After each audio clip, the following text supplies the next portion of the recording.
মানবাধিকার যদি লঙ্ঘন করে, যারা ক্ষমতায় আছেন, যারা এমপি আছেন, মন্ত্রী আছেন বা প্রধানমন্ত্রী আছেন, তারা যদি মানবাধিকার লঙ্ঘন করেন, তখন সেক্ষেত্রে জবাবদিহিতাটা কে করবে, কোন প্রতিষ্ঠান করবে? মানবাধিকার কমিশন করতে পারে, কিন্তু মানবাধিকার কমিশনের ক্ষেত্রেও যারা মানবাধিকার কমিশনের কমিটিতে থাকবেন, সেখানে যারা থাকবেন তাদের যে বাছাই কমিটিতে আছেন আইনমন্ত্রী, স্বরাষ্ট্রমন্ত্রী। তো আইনমন্ত্রী যদি মানবাধিকার লঙ্ঘনের ক্ষেত্রে তিনি যদি অ্যাকিউজড হন, তাহলে তাকে যে জবাবদিহিতা করবে তিনি তার নিয়োগকর্তা।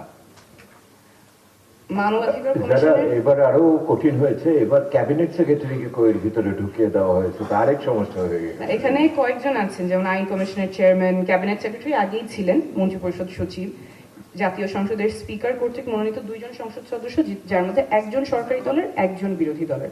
অর্থাৎ এখানে আসলে নিরপেক্ষতা, যেটা এগেন অনেকবার এসেছে, নিরপেক্ষতাটা এনশোর করে এবং জবাবদিহিতা এনশোর করার কাঠামো বিদ্যমান ব্যবস্থায় খুবই দুর্বল, এবং এটাই আমরা বারবার হতে দেখেছি। যদি আমি মানবাধিকার কমিশনের ক্ষেত্রে বাছাই কমিটির মধ্যে তো নিউট্রালিটি এনশোর করার ব্যবস্থাটা নাই, কারণ আইনমন্ত্রী থাকবেন, স্বরাষ্ট্রমন্ত্রী থাকবেন, জাতীয় সংসদের স্পিকার থাকবেন। স্পিকার 2 জনকে মনোনীত করবেন, যার মধ্যে একজন সরকারি দলের, একজন বিরোধী দলের, আইন কমিশনের চেয়ারম্যান এবং মন্ত্রিপরিষদ সচিব। এইটা হচ্ছে বাছাই কমিটি। বাছাই কমিটি থেকে তারপরে রাষ্ট্রপতি নিয়োগ করবেন। রাষ্ট্রপতি অবশ্যই কাজ করতে পারে না প্রধানমন্ত্রীর পরামর্শ ছাড়া, এক্সেপ্ট অনলি 2 থিংস।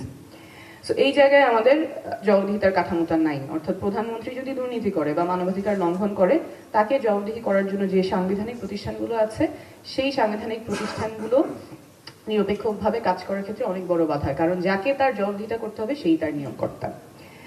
জুডিশিয়ারির ক্ষেত্রে Chief Justice will be appointed by President. President is appointed by members of Parliament. And again, we know members of Parliament এর ক্ষেত্রে ইন্ডিপেন্ডেন্টলি অ্যাক্ট করার যে সীমাবদ্ধতাগুলো আছে। তো তাহলে যদি আমাদের এমন দল ক্ষমতায় থাকে বা এমন মন্ত্রী থাকে, এমন প্রধানমন্ত্রী থাকে যিনি দুর্নীতি করছেন, যিনি মানবাধিকার লঙ্ঘন করছেন, যিনি নাগরিকদের অধিকার কেড়ে নিচ্ছেন, তাকে সরানোর ব্যবস্থাটা কি? কারণ আমাদের জবাবদিহিতাকারী যে প্রতিষ্ঠানগুলো, সেগুলো তো খুবই দুর্বলভাবে আছে, জবাবদিহিতা এনশোর করার মেকানিজমটা নাই। সরানোর উপায় তাহলে নির্বাচন, 5 বছর পর পর নির্বাচন করে, যে সরকার যদি মানুষের পক্ষে কাজ না করতে পারে, মানবাধিকার লঙ্ঘন করে, দুর্নীতি করে, তাহলে 5 বছর পর পর নির্বাচনের মাধ্যমে জনগণ তখন রায় দিবে যে এই দল আর ক্ষমতায় থাকতে পারবে না। কিন্তু আমরা ওই জায়গাটাও বারবার দেখেছি যে নির্বাচন ব্যবস্থা বারবার ট্যাম্পার করা হয়েছে, রিগ করা হয়েছে।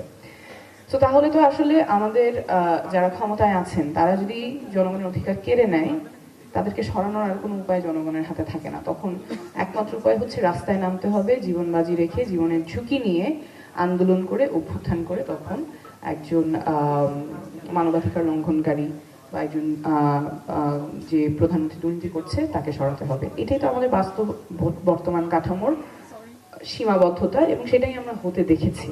তাছাড়া তো আর কোনো উপায় নাই আমাদের বর্তমান ব্যবস্থায়, তাছাড়া আর কোনো জবাবদিহিতার কাঠামোটা নাই, এবং এটা বারবার আমাদের নাগরিকদের কাছ থেকে, যুব সমাজের কাছ থেকে প্রত্যাশাটা আসছে।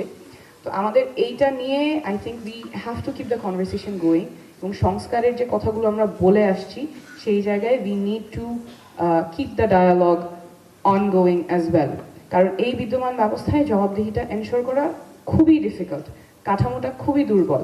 আমি যদি আমার জনপ্রতিনিধির জবাবদিহিতা নিশ্চিত না করতে পারি, যাদের হাতে পাওয়ার থাকবে অ্যাবিউজ করার এবং ইউজ করার, তার জবাবদিহিতা এনশোর না করতে পারলে, how will be ensure that rights of people will be protected?